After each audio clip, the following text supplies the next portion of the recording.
slowly, unfortunately, started to go schools. It's just starting to have a bit of a negative effect because it's wasting your fast temperature, all the things that we don't want. There's a real purity now. When you look back at things, it's not that old.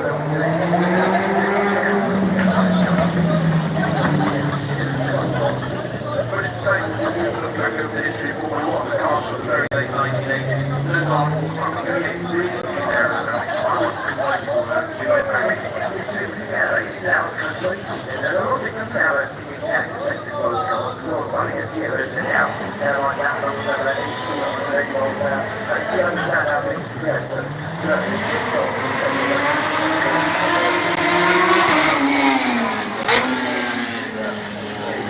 Very happy time, very happy night today, everyone, and we're having a look at the Honda CB750 AMA race. We're talking about racing superbikes. This is the start of superbikes.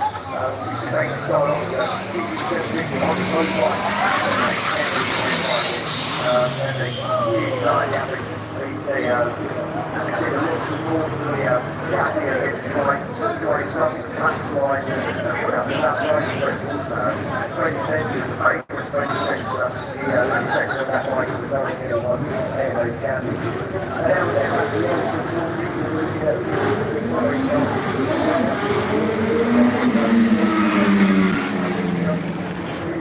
one of the 150 mobiles that we use. So I want to get in quite most of these guys in the first few years of that one's development, so I was heavily involved in it in the early years. I got the first points in the world with it,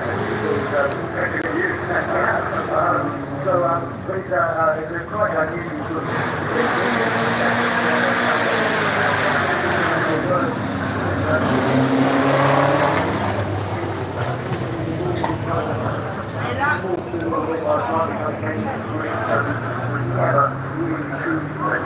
lovely to see them here and what is very unusual is this is a one-off, this is a new analysis. It's got a 1.5 litre VX.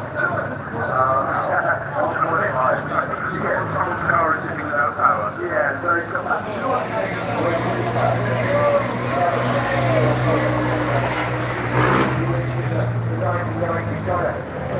it's enormous, their engineering prowess, unfortunately we didn't go much further. Now we're looking at the double Dakar champion, the American ace, Nikolaigarage, and it's a nice little wheelie bag on the cue. These guys, what they do on the Dakar, we see some of the Dakar on time, cars and trucks are running in. These guys as well, dedicated on either rocks, mountains, tubes, whatever.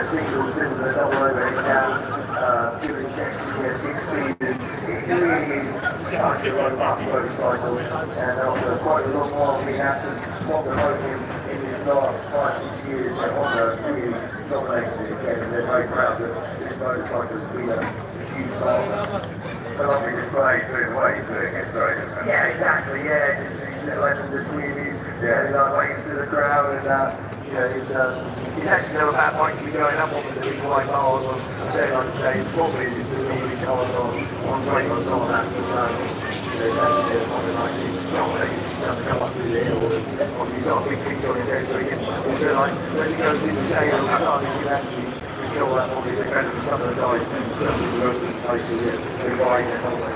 But a really, really good bike, and a bike that's Well, it's funny looking at something like that, you think the purpose, the endurance, the physicality of doing something like that. It's not picking up one of the little bit miles series like that. However, very much so. This is going back to where it all started, with 1985 Dakar winning BMW. The RH there that started the whole big training thing, and of course, it's taken a storm. We've seen the new one of these that they launched here in first class this weekend. We'll be lucky enough, and we're also seeing the classic 1985 one, which is sort of lovely to see. I mean, we just got the Honda, which is obviously the latest. You see the difference in, the chaos in there. You can still see the bloodlines as it were. But the big twin boxer that is just synonymous with BMW, but also how more sort of limited and smaller they have become. Obviously a lot more fuel efficient, but now we go to touring cars. Yeah, celebrating touring cars. Ben and I were very much been pounding around the British scene at the time when the three touring cars down to the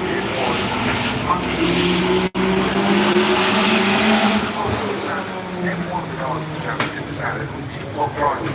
Then we came up with Bill Miller's number of windows. It was absolutely useless. We've come better to we are representing here with this lovely machine. He's such a star. He was, I mean, the post-race interviews used to be like someone let the firecrackers off. It was, everyone had something to say.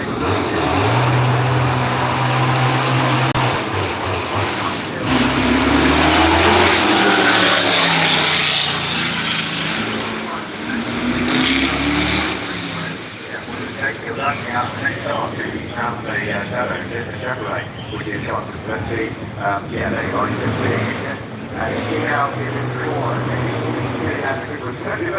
He's obviously told he doesn't have to play. Jake Hill, pretty sure got down and he got to him, and I know he's really enjoying it. And the feet have to be pretty much horizontal in that because it's so low at the front. I'll tell you what they have to be size 7 or under. His father Simon was telling me that the other day. Because obviously trying to be aerodynamic, but I mean, how many cars in competition have had an engine speed so high above? Yeah. The bodywork is so low, and then you've got radiators, fans for the rail, and see the flame out there as you back to coming brick wall, a bit more, but with the Jake, absolute story racing. He brought up with carpets all around the house, trying to race and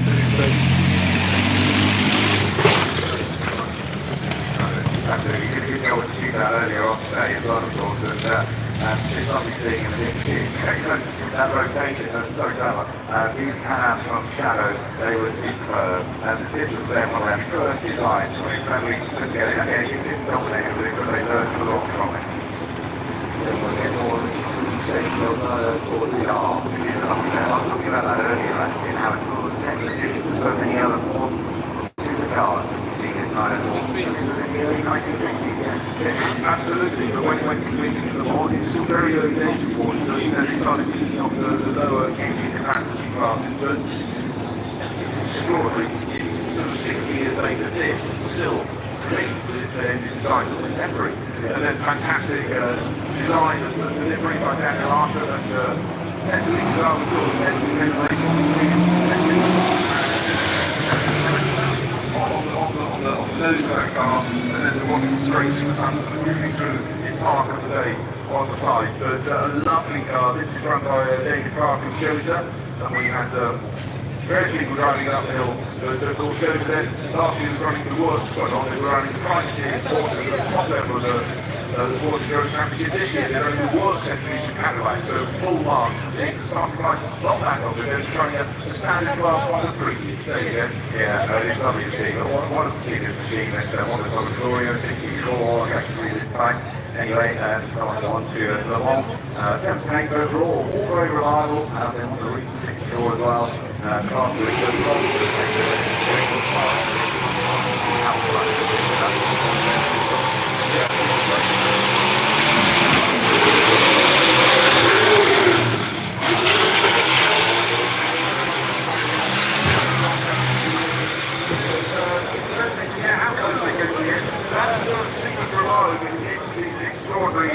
Jay Rono, Carol, I like it.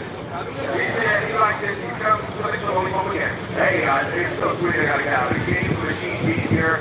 First, come get us after this, and we're ready to absolutely put a line across the sheet. That's right, we're talking about James Dean. This is a machine today, but he's got sheet forces around those turns. Look at that thing. That's my thing, RCR Stack 5FD. This is our strong song. Our Irish Wolfhound Bloodhound. That's blood is in the water on the track. Well, hopefully not. We got carbon Kevlar and some evidence. Call the cops because this gentleman is killing it out here on track. That Flint Wall navigator like a dentist surgeon. He might have a PhD, he's going on TV. He's playing on right now. Again, multiple championships across the U.S. 4 years ago. Pretty good. Next week, we're talking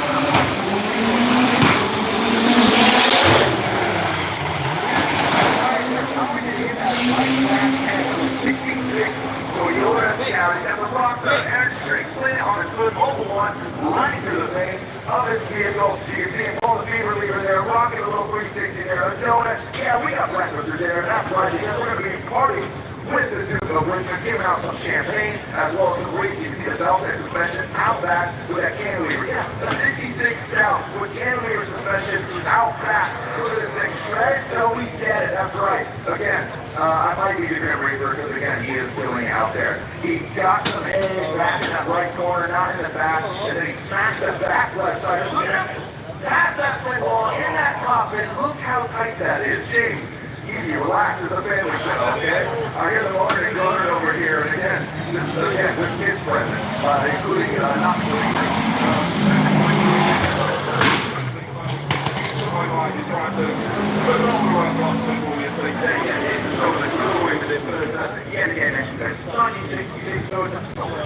No, not much at all. here's the thing, we can bring this to revival. It's a 66. Yeah, I'll see you guys at revival, baby! That's right, thank you, Duke. I appreciate the invite. Lord Mark Charlie, we'll see you there. Again, we have the button meter here as we party with Colin McCrae in the vehicle. That was so cool. It's on a riding shotgun. I was leaving the booth here and heard that. I posted on my Instagram. Again, this is such an iconic collection of Subarus, and including that one Ford. But from the Subaru legacy, which again, I love wagons, love Subaru wagons. They're such iconic cars.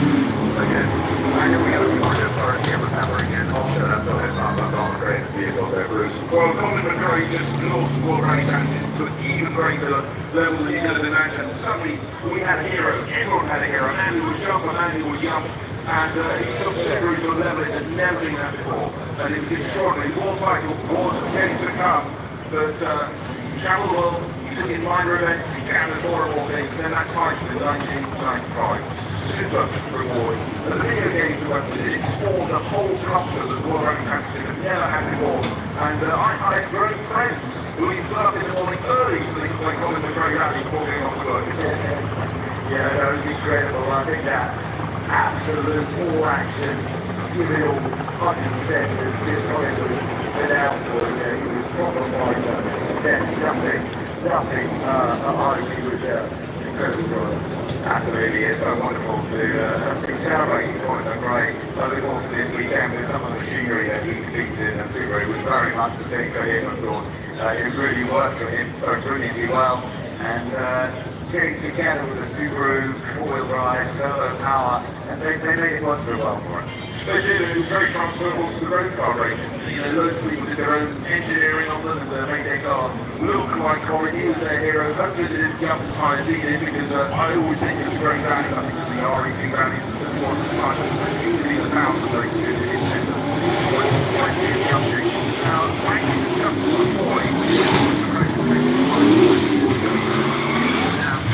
He is back, he is on Instagram as well, but yeah, avoiding him man. He is, you know, I mean, look at he is just absolutely developed. He's like a caterpillar coming out of a metamorphosis. Easy for me to say.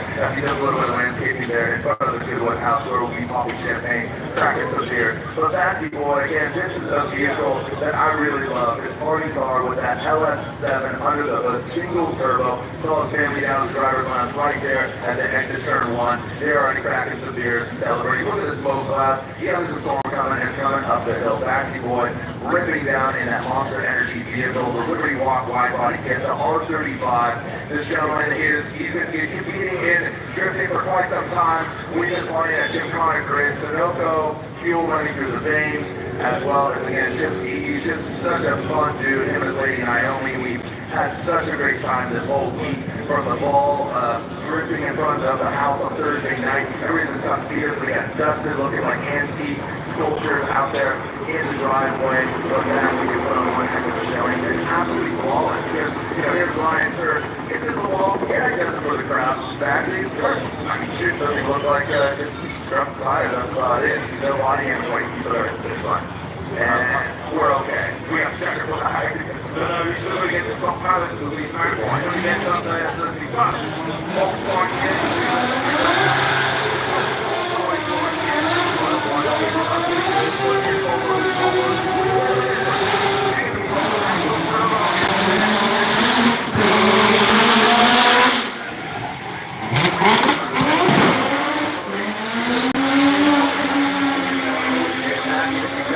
All the critical components like the cooling system is all out back. hood. You can see the flames shooting out. This is something near and dear to Mad Mike's heart as well. So Axle Turbo. Again, take a look at his other vehicles. He has a rotary Corvette just to really piss off those Americans. I'm not offended. I am absolutely here for it. I love the potpourri dish, all the smells, all the fragrances, and there he is cracking up the doors. It looks like Keisha John was riding shotgun with him. But Axle Turbo, he makes his way up the hill. Little slow pace here as he goes into Malcolm Corner. Catch my drift. I think everybody caught it. Would you agree? I think this time was going to get early. It's done this morning. Crashing across the grass coming out of Malcolm. So he's keeping that going and the just tender. Once again, I really enjoyed it. Yeah, it's such a funky one car. He said he bought this thing for 1,500 pounds, and I just got in on Wednesday. I said, pounds? This is the way distinguished. Oh, money. My bad. I was thinking weight of the car. I was like, that thing weighs 1,500 pounds. He's just such a really cool, charismatic guy. Him and his lovely wife. He has his kids out here. If you haven't seen the vehicle, it's too late. You're going to join us next year. Bruce, again, it's been absolutely fantastic as here we are. Haven't seen Secret of Force Forward yet, Ultimaniac and FBR7. And we've got someone on sleep, but then we've got a Lancia Delta coming up. Why you watch him, Quinny, and not me? Tail on the pack, so flipping back to the Royal Prominent of Grey, of course, he's been competing against Lancia Delta and Scarlet Ben. This is sort of kind of After the Lancia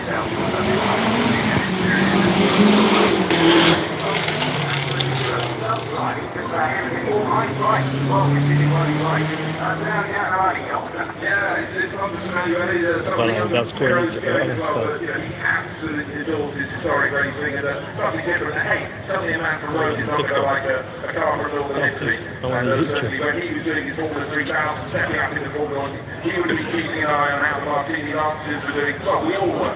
Just such a great boxy little car. Absolutely, it's a gorgeous little machine. And so the livery on it was so lovely too. And it's great to see it heading up the hill. And I think, yes, we're just going to see him come up right over to the top. But we are going to see another drift machine heading out in a moment. So if anybody cares to get a little bit more cautious, he's not a drift man, but he's still a great running now. Well, you should go fast because the car behind is a stealth car and it's got loads of power. The silent assassin. You walk through the paddock now, just walking without seeing, whoa, you hear the gravel as opposed, again, our audio guy covered his ears earlier. I'm like, what? Just swimming on the tire. I would love to ask the fans, what is the most iconic livery? Is it gold? Is it Martini? Is it Tom Player Special? Something simple like black and gold? Is it now most recently papaya? I mean, there's so many iconic liveries. Martini's near and dear to my heart. But again, even just like we said, the Colin Gray livery, the Triple Five. But you know what feels good is there. That all stealth, the black, the carbon, the black tires. I mean, this thing sleeps in the night and wakes up right now here on Sunday. Ionic 6 and drift. And the one I told the PR people, Sunday is like Sunday, and that's where we're at. We are on Sunday, the final day of Goodwood Festival Speed 2025. This is how we end it. Put an exclamation point on a fantastic 4 days. I'm going golf tomorrow, Bruce. Don't join me. Why not? Alright, let's go. I'm actually St. Louis at the Downs. I'm not going to St. Louis, man. That is not. It's hot. It's actually hotter there in St. Louis. I'm not looking forward to the heat, but I'm looking forward to, again, Formula Drift. And I'm looking forward to seeing what he can bring to the stage of drifting. Again, no place in poor displacement, leaderage, all that, but let's get some full stone, let's get some EV, a compliment, just like the phones and the computers in our pocket. I think it's just a compliment to see where this is going to go. We talked about yesterday, but, like I said, make today a good old day. We look back, oh man, I've been here since 2019, 2025, we'll look back at this, that was a good old day. Make today a good old day, baby. Yeah, with that green building steps, building blocks going forward, but looking backwards at the same time. In the case of drifters on the outside as well. It's been a fantastic show. Yeah, it's funny, and we're running ironically you say that. They do run onto bikes on their vehicle, but the development and advancements, they do have those because, the wheel speed might be 150, they might be going only 80, 90 miles per hour, 70. My buddy has did a 150 mile per hour entry in a 4-rotor all-new Toyota Supra over in the States. It was pretty sweet, though. I had a home key in the States, but there is the silent assassin. This is an engineer, from what I understand. He drifts in Korea as well as China. We have a red flag at the side, so it's not until maybe. Don't tell me it's more flaming straw bales. Yeah, the extinguishers are there. It's in the EVs that always started, which is so ironic, right? Like I said, just the silent assassin. Why not end with a bang? We have this couple of orders. Just swap the undercarriage of the car when it's possible. And it's been hot and dry here, and the crate spot for classes. It might be the final batch of cars on the final day of Forest Festival Speed, but we need to know that down. Yeah, absolutely. They've got to very quickly this time, so they want to sorting out the car to replace the that as well. Happened last time, didn't it? Yeah, but they have sorted out their stuff design, and it's not working at the moment to sort out, but another one is. But again, all the logistics you need to have an event like it's just such a multi-functional event. Really, you have to do it. Bruce, and then after this, for those that don't know, I have friends that just saw Pacific Northwest, Michael.